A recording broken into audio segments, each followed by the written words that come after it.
Kakalosh Boker on Mishna Yomi Masechet Sanhedrin. Perek Gimel, chapter 3. We are Mishnah, Daled, and Hey, 4 and 5. Now we're going to speak about the family members, which are going to be pasul for edut. So it says over here like this: Ve'elu hen hakrovim. These are the close relatives, which obviously cannot judge or testify. They cannot be dayanim together or judge the person, or they cannot testify about somebody else. Aviv, ve'achiv, ve'achei aviv, ve'achei imo. Father, brother, father's brothers, meaning his uncles, whether it's from the side of the paternal or the maternal, right? The mother's brothers or the father's brothers. Ubalachoto, ubalachot aviv, ubalachot imo. Now we're talking about the husbands, meaning the brother-in-law, because it's his sister's husband, or balachot aviv, or his uncle, but it's called a political, theopolitical, right? The political uncle. Ubalachot imo, or, right, the political uncle, but mitzad the mother, okay? Ubal imo, or, right, the husband of the mother, meaning that obviously they got divorced or whatever happened, and then the mother comes and she gets remarried. So this husband, Chamiv, the father-in-law, Giso, brother-in-law, Hen uvnehen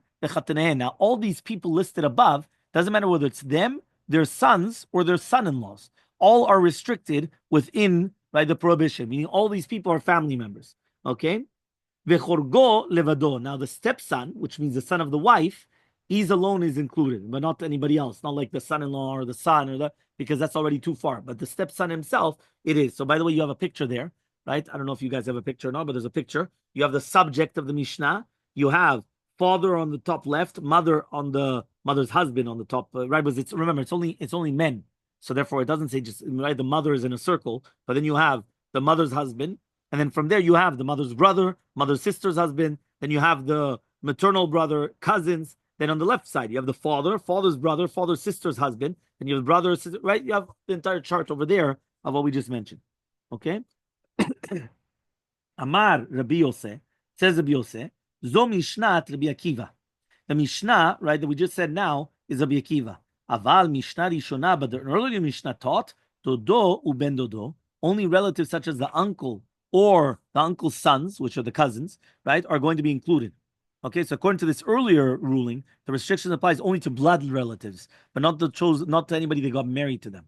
Meaning that basically anybody that gets married to someone, that it's not a blood relative. So theopolitical, right? A political uncle, meaning the uncle that got married to the aunt. Now she's your aunt, she's your blood, but not him. So therefore, it would be permitted because there's no blood right relationship. Now we're going to send the end of the first Tana, which is basically anybody that's fitting to inherit him after death is also going to be disqualified. Okay? Anybody that's going to be a relative during that time, if he was going to be close and then he became far away. So for example, let's say the wife died or whatever, somebody died, so now he's not close anymore. Let's say it's a political uncle, right? And now the aunt dies. So now technically speaking, he has no relationship with him anymore.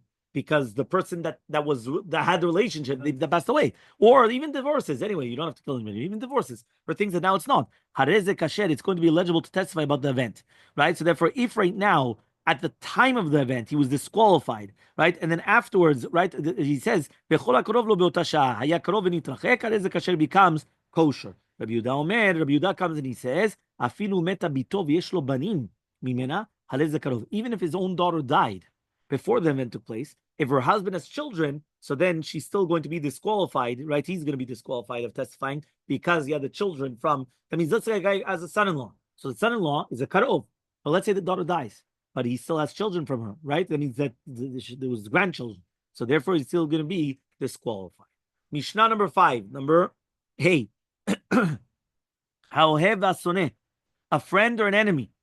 Ohev zeh shushbino, who's a friend.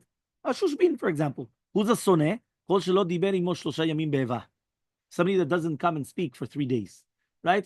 That's called there's some people that they do that here. They come, they don't speak for a guy. It could be a week, 2 weeks, a month. Right? So that's called enemies. It's a problem because if they want to do, either be a kakoanim or all these types of things, right? It could be a very big sakana.